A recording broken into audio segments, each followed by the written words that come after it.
Political analyst Professor Antonio Contreras commented the recent Senate leadership reshuffling is commonplace in politics. He found a variety of reasons for the reshuffle puzzling and called for clarity.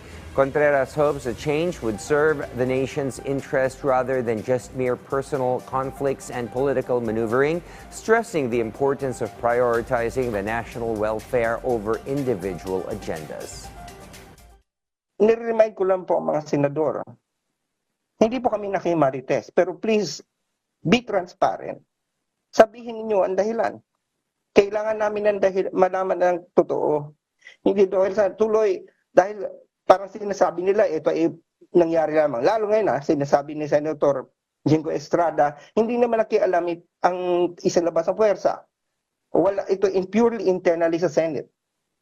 Yes, but if it is purely internally sa Senate, you still owe us an explanation.